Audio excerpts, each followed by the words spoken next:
failure to pay costs to his opponent in the 2016 parliamentary elections. Sitenda Sebalu is the victim there. Katinti said he was willing to serve his sentence since he did not have the 108 million shillings. He had also hoped to pay a bank loan he acquired to finance his campaigns in 50 months if elected. Unfortunately, that did not happen and left him in a difficult situation. So this morning, we look at the cost of elections in Uganda and campaign financing. What does it say about our leaders? Should there be a cap on how much one can spend on elections? Well, joining us is Mr. Crispy Kaheru, the coordinator, Citizens Coalition for Electoral Democracy in Uganda, and he's here to help us respond to these numerous questions. But before that, let's take a look at a story that ran last night here on NTV. In April 2017, the former Chadondo East MP Apollo Kantinti lost an election petition of the Court of Appeal against NRM candidate Sitenda Sebalu. Subsequently, Kantinti lost his seat and was also ordered to pay costs to his opponent. 2 years down the road, Kantinti had not paid the costs, amounting to 108 million shillings. Court today committed the former legislator to 6 months imprisonment at Luzira Maximum Prison. Kantinti, who we found at the court today, revealed that he will serve his sentence as ordered. So I am ready to go to Luzira and do the 6 months. I've got to take responsibility for that. But on principle, I do not believe that they really deserve to get the 108 million shillings. To date, he still believes the decision by court was unfair and he does not have the 108 million shillings to clear the debt. It was already a very harsh punishment in the first place when my victory got stolen away from me, when the people of Chadondo's East choice at that time, which was very clear, was taken away from them. And to add insult to injury, you want me to pay 180 million? No, please, I'm not going to do that. 10 days ago, Kantinti was arrested and committed to prison for 6 months for failing to pay a loan he had taken from Standard Chartered Bank amounting to 300 million shillings. Kantinti is not the first politician in trouble over debt. Election observers attribute this to the heavy commercialization of politics. Increasingly, politics has become a game of money. If you do not have money in big quantities, you can't favorably compete for a political position. Crispy Kaheru from the Citizens Coalition for Electoral Democracy, Uganda, says that members of the civil society are working on a law that will limit election expenditure. That, in a way, is intended to help people not to look at elections or politics as a field where the person with the largest sums of money is the one that gets a position, but rather maintain the authenticity of politics as a field where brilliant ideas compete. As 2021 draws nearer, several analysts predict that this might turn out to be the most expensive and commercialized election in Ugandan history. Sohel Mugabe, NTV. Well, that's a story that we ran here on NTV yesterday. And like I said before, joining us this morning is Mr. Crispy Kaheru. And during that story and during your interview, first of all, good morning. Thank you for joining us. Good morning, and thank you for inviting me here today. It's very interesting. And for me, the first question that came to my mind as soon as I saw this story was, it's hard to put money away from politics. But should it be one of the requirements for anyone who is interested in a post for them to be financially stable or at a financially well placed for them to go into politics? Because you say we can't now separate money and politics. It's almost like a business.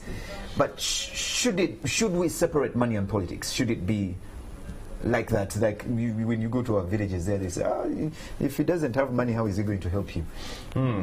First and foremost, we need to understand that you cannot separate money from politics, because actually you need money to run for elections to run your campaign. To run for an election, you need to advertise. To run for an election, you need to move around your respective electoral area and campaign. To run for an electoral position, you actually need money to get nominated. So realistically, you can't separate the two. But I think the concern has been mainly on the amounts of money that are being deployed to in the election terrain. In other words, we see that some people are now hinging the discussion around elections on entirely money. Now, elections are actually not supposed to be, an election is not supposed to be a competition of money, who has the most money, but rather a competition of ideas. But it seems that we're already in that cocoon whereby elections has become, a game of who has it more, who has the greatest financial muscle, so to speak. Because when you talk about, election financing, and it's unfortunate that, the former, member of parliament for Chadondo is Mr. Apollo is going through this just because of that particular, pretty much, will I say, a culture that we've become accustomed to, whereby you have to even go to the heights of borrowing, being indebted for you to finance your campaigns. Should that ideally be the case? And should that maybe be regulated? Like you're saying, we can never separate financing with, electioneering periods and electioneering processes, but how about that is regulated? Can that happen? Should that be ideally the case? No, it shouldn't be the case. Why? Because, like I've said, that elections are a competition of ideas. People should be able to decide on their next leader based on the qualities that a leader presents, based on the ideas that a leader presents to the people, on how to develop their community, on how to deal with the problems that affect their community, not entirely on money. Now, what we are seeing today is that money has become such a very strong influence in elections that when a person is actually making a decision on whether to run or not to run, their first consideration is, do I have enough money to run for an elective office? And why is that so? Because today, money buys anything. It buys the academic papers from wherever, Nasa Road in Kuruma, if you do not have the requisite academic papers. It actually buys votes, like we have seen the instances of voter bribery in elections, general elections and by-elections. It actually buys, sometimes we have actually seen the influence of money going to the extent of influencing the result counting and the announcement of the winner in an election. So it's very profound, and we cannot run away from it. And what we are saying is that, is there something that we can do? One, what we can do that is realistic is to tell people that, look, elections are not a do or die. Elections are just a competition of people. Who is the best leader to, that can serve the community? It is so and so. They don't have to have the most money. Now, that is the teaching, the public education that we need to do. But now, because Ugandans and the Ugandan society has been accustomed to actually listening to the voice of a legal framework, a law, that is why we are actually going ahead as civil society, together with our friends in Parliament, to say, look, you have seen the devastating effects of money in elections. Our friends are going into prison. Why? Because they are borrowing money to go and campaign. Money in elections is causing financial stress. It is causing social stress. Families are actually breaking up. People sell their family property to go and run for elections. People actually sell their land. People sell their, everything to just stake all that money in campaigns. And so we are saying, no, look, this is not the way to go. We need to regulate this particular aspect of the election. And that is why we have gone ahead to work with our friends in Parliament to say, let's put together a campaign finance bill that is going to regulate the amounts of money that is spent during election periods. And we need to focus, this needs to be a 360-degree legal framework that targets all elective positions, to say, look, I think there needs to be limits. But also beyond that, I think it is incumbent upon both the election management body and we, the election stakeholders, to say that, look, we need to take some very proactive, pragmatic actions to regulate the expenditure, politicians' expenditure during electoral periods. And how do we do this? I think one of the proposals that I've always had in my mind is that the Electoral Commission should also have monitors during electoral periods, surveillance teams, expenditure observers who go around to look at the expenditures of these candidates. Now, this is not far-fetched. India, one of the biggest democracies in the world, does it. Yeah. And you know, you've mentioned something quite critical, because then it has become a cycle. And I'd like us to maybe point out to where the problem could be lying. Just let's assume David Rukasi here is an amazing leader and has the dream to become a leader in his constituency, so to speak. But David Rukasi takes the first step to maybe, you know, sign up to a party. Boom, he has to pay membership fees. David Rukasi walks that journey with this particular party, gets to a point whereby he wants now to be, you know, pretty much to pay to, you know, vie in the party primaries. Boom, he has to pay another fee. And we're not talking about, you know, lean pennies here. Then David Rukasi maybe, you know, proceeds past the party primaries and now has to go head to head with other, you know, competitors in different parties. And this is with regards to the EC. He also has to pay nomination fees. Thereafter, for him to maybe, you know, be able to, you know, charm the electorate. And I think it's also a culture with the electorate that if you don't give them kitu kidogo, they will not vote for you. So David Rukasi is also met with another giant, and this is campaign financing. So ultimately, it's a huge cycle. And when we look into the heart of hearts of David Rukasi and maybe his financial muscle, he honestly even struggles to pay the membership fees of the parties. Should that entire cycle be regulated and checked? Well, I think it needs to be regulated. And why? If you look at the quality of leaders that we are getting today, vis-a-vis the quality of leaders that we got 20 or so years ago, when we didn't have all these financial burdens attached to running for a political office. If you compare, you see a big difference. We had leaders back then who came into the political arena to serve the people. Today, you have fortune seekers running for elective positions, knowing that when they go to parliament or to their district councils or to any other political office, they will use that office to make more money. Right. So businessmen and women have actually moved from furthering the economy into politics.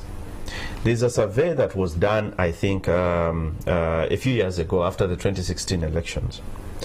And the findings showed that for an MP candidate to successfully run for a political office, they have to spend between 230 million and $1 billion shillings. Okay, that's a lot quite a lot of money. That's a lot of money. What is that you're going to look for in Parliament where you have to spend $1 billion shillings? Mr. Kahir, let's when President Museveni came into power 30 plus years ago, like you said, it was a case of ideas, political ideas, how to improve this country, how to improve the people. Fast forward now, we have members of parliament that clearly tell you it is our time in Africa to yeko. So for us, before we look for a solution, we have to find where the problem is. Is it us, the people, the Ugandans who are voting these people into power, that are the problem? Because we clearly see these people that are more invested into getting into office so that they can improve their lives more than improve us, but we still vote them into power. Is it the leaders that we've had, in this case, let's say the ruling government, that has set the bar so high for anyone vying for a political a post? Or Is it the government institutions? Because if you look at someone stepping into office as a member of parliament, and the first thing they're doing is giving them 150, 200 million Uganda shillings to buy themselves a car. If you're looking at the first task that they get in, and now it's public knowledge that when you get into parliament, you have allowances every month, you're looking at a member of parliament getting 50 million Uganda shillings a month. And let's be honest, we have seen these people in our community who have very good ideas, and then suddenly when they get into office, they are getting better, but we, the people that have voted them into power, are not getting better. So who do we blame? Is it us, the people? Is it the politicians? Is it the government? Is it the people in power? Who do we blame for this before we actually find where the solution is? Well, I would reframe the question. It's not who do we blame, it's where does the problem begin from, and how do we seek to address it. Okay. And I'll tell you one thing. It's a combination of quite a number of things. One, the plummeting value system, the lowering of our society's value system.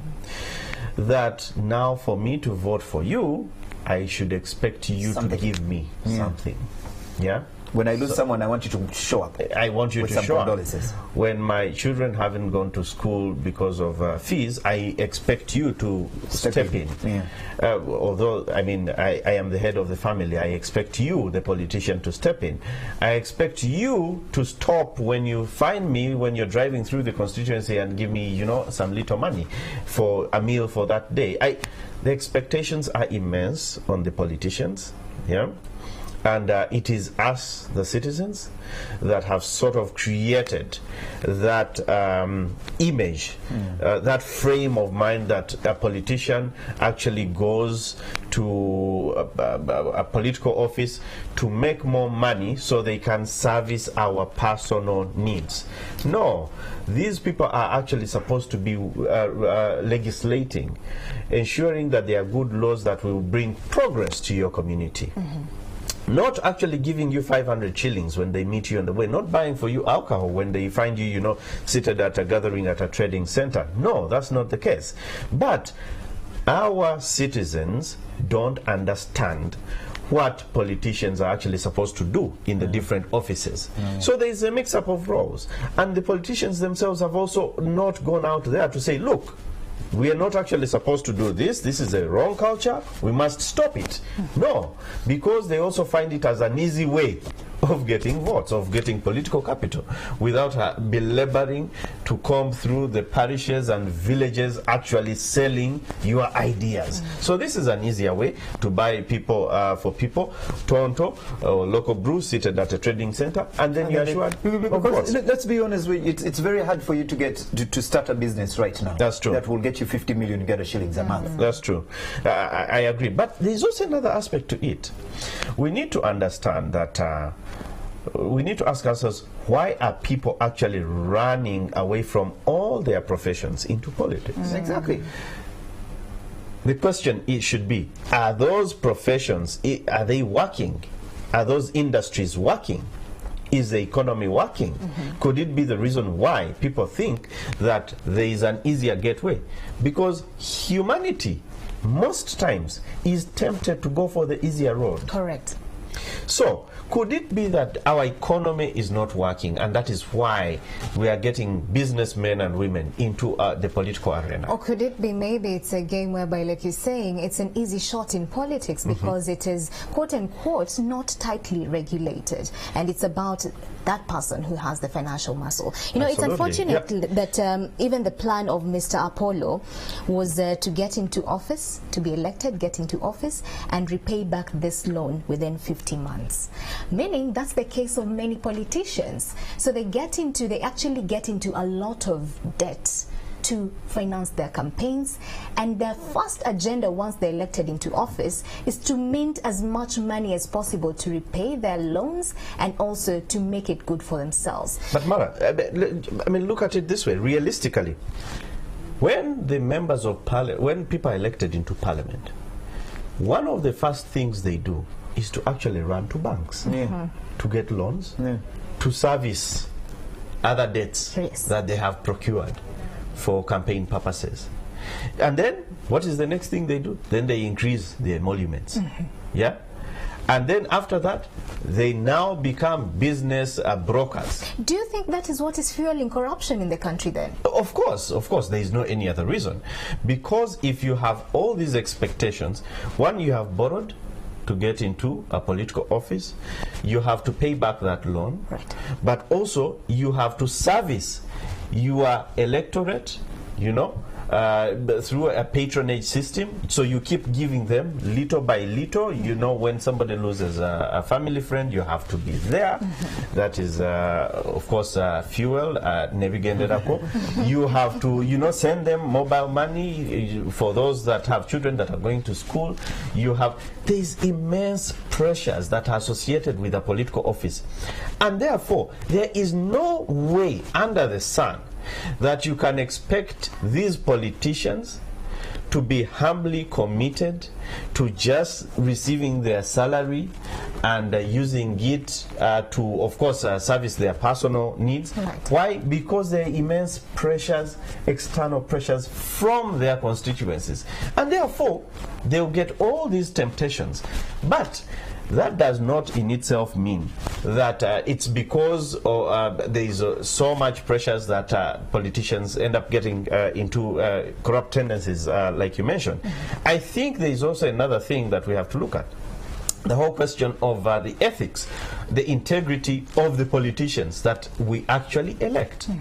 If you have politicians that have gone there and have seen this elective office as an office where they can, you know, they can become business brokers, where they can, it's now a platform for them to get any sort of monies coming in, any sort of linking investors to different opportunities. The risk for corruption is likely to be very high. But is it for us to blame, is it in place for us to blame the electorate or also blame the quality of elections in the country? Because, you know, time and again, from maybe just backdating it to 2001, the Supreme Court did recommend that, you know what, there's a dire need of electoral reforms. It's been a push and pull. No one wants to commit, even government itself. And every time they've been playing the card of saying, you know, we have a time crisis, you know, we don't have enough time to do this, of course, you know, counting to, we only have 5 years every single, every single cycle for us to get to the next general election. Even right now, I remember the EC was saying that if at all we are to have any electoral reforms or poll reforms, let it happen before Feb of this year. But we are in July and nothing has happened. In the papers today, we also have the Speaker of Parliament saying that she will not stop pushing this particular reforms, of course, via government. So who's playing who? Because at the end of the day, people have been questioning the people who ultimately get into office. Are they truly the people we elected or the people money put in power? Well, there's quite a number of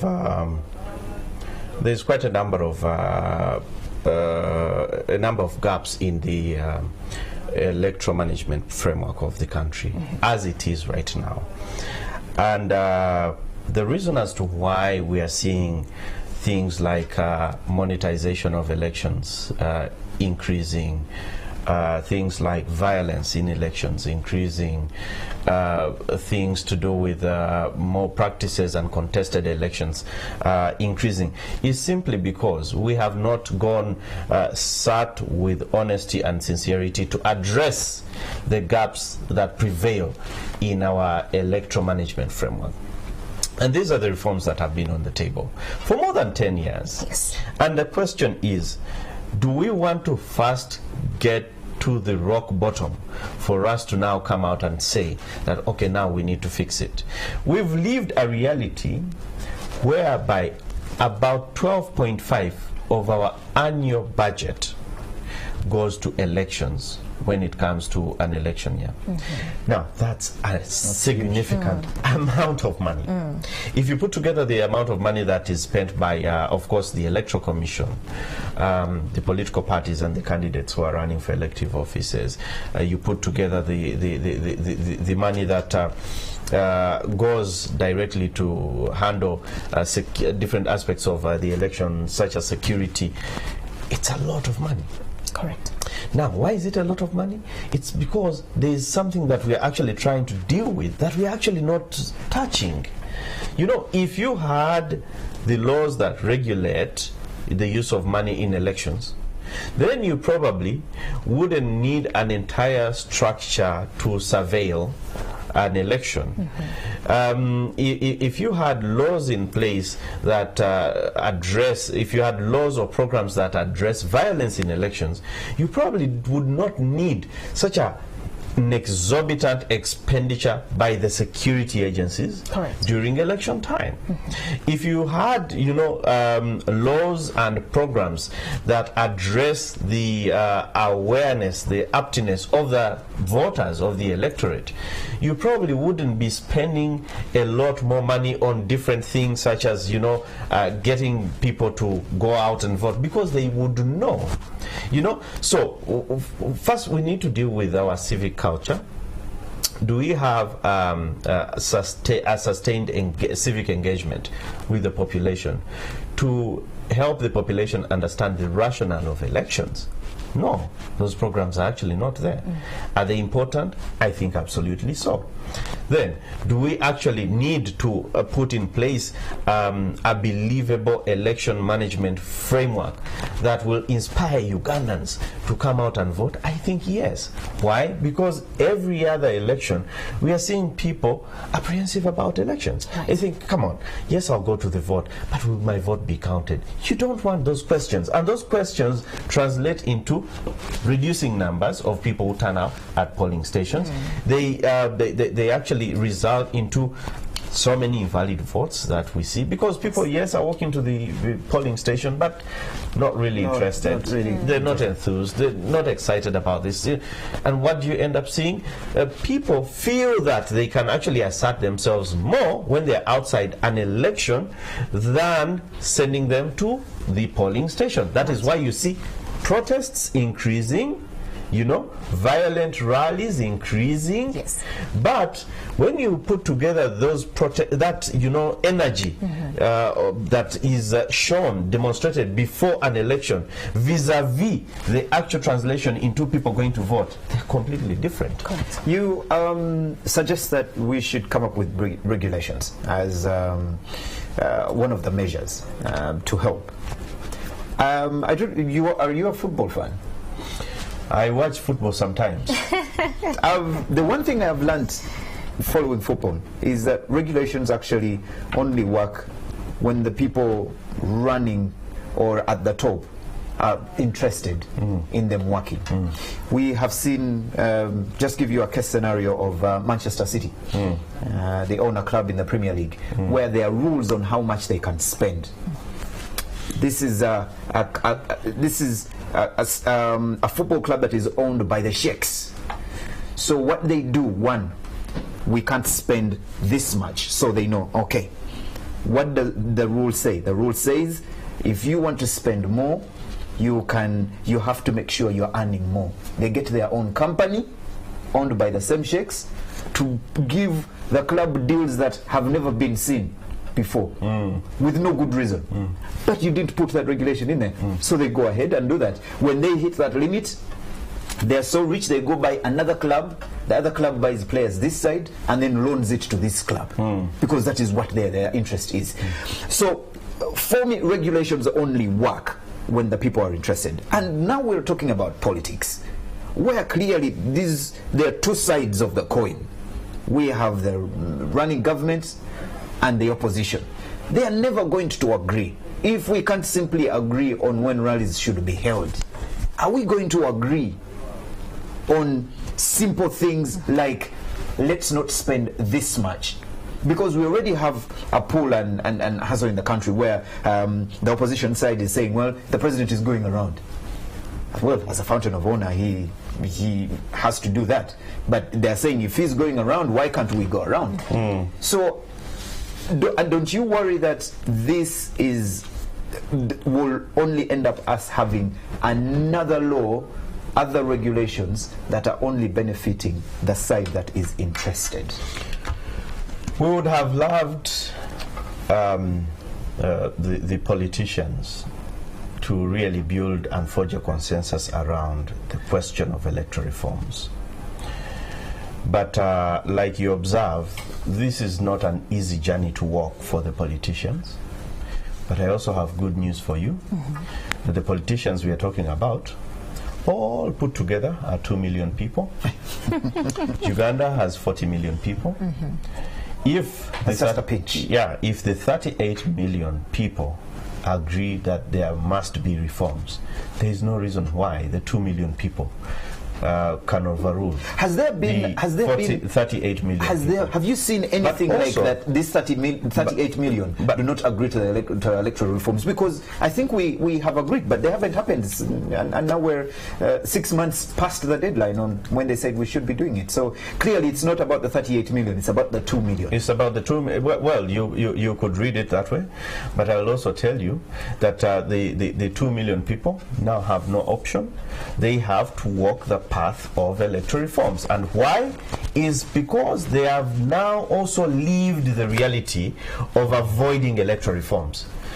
When you see the Arua election turning out as nasty as it did, that level of violence, that magnitude of violence, people killing each other, you know, that level of animosity that was created in just that by-election, you don't want to go there for a general election. So if you look at the political intolerance levels today in Uganda, you probably do not want to get to the next general election without electoral reforms. So if you see the amount of money that is being spent in just by elections, you do not want to, amalgamate that together into a general election expenditure by politicians. So we have lived the reality, and that reality, I hope, can appeal to the 2 million political leaders to say enough is enough.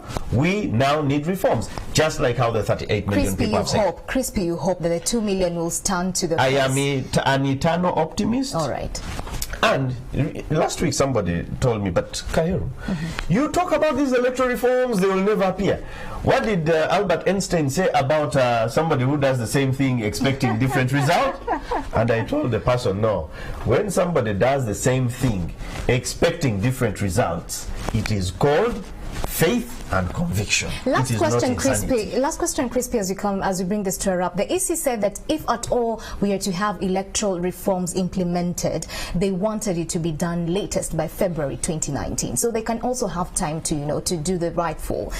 We are in July, counting down to 2021. What are the chances of us having the electoral reforms? Clearly are saying that the government is not committed to any of these things. The Speaker is also pushing for the same. Are we hopeful that we're going to be having any electoral reforms before the 2021 general elections? I am worried about the timelines. Thank you. But not entirely worried. Okay. Why? Because, we're talking about pieces of legislation.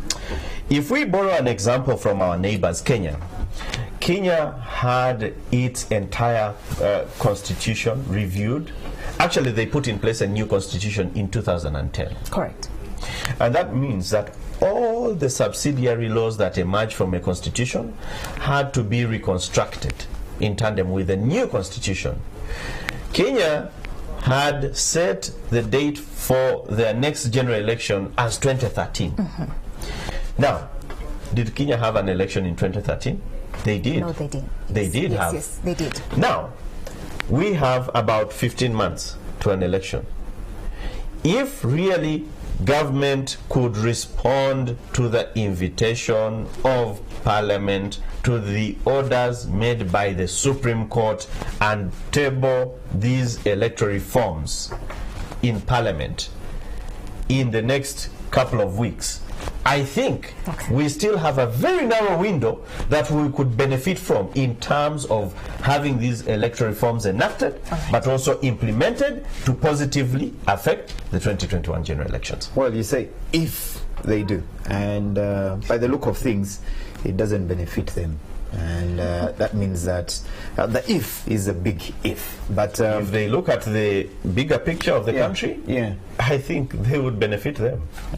There is no political party that can eternally be in government or potentially eternally be in opposition. Well, you can be in opposition forever, but you can't be in government forever. Okay. Thank you very much.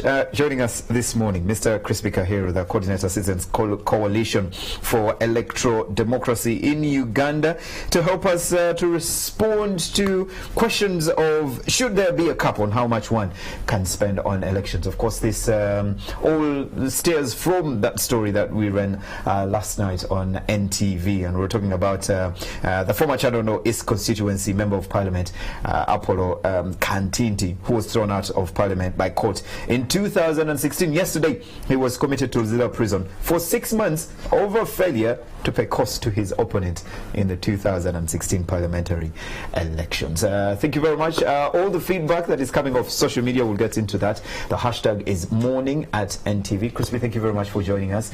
It's been a while, but thank you for inviting me after a very long time. Yes, worth it. Sometimes we keep you away for a long time so that you can come energetic. That's clearly has been said. I appreciate your warm thought. That's it for our Kickstarter conversation. We'll be back in a few minutes to get into our Tech Note conversation. Morning at NTV continues.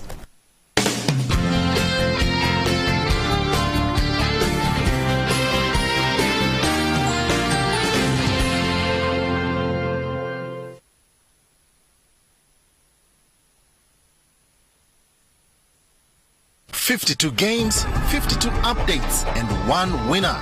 Catch all the Africa Cup of Nations updates with Joel Kamari, Andrew Kabura, and Justin from the 21st of June to the 19th of July, right here on NTV. The Total Africa Cup of Nations update, proudly sponsored by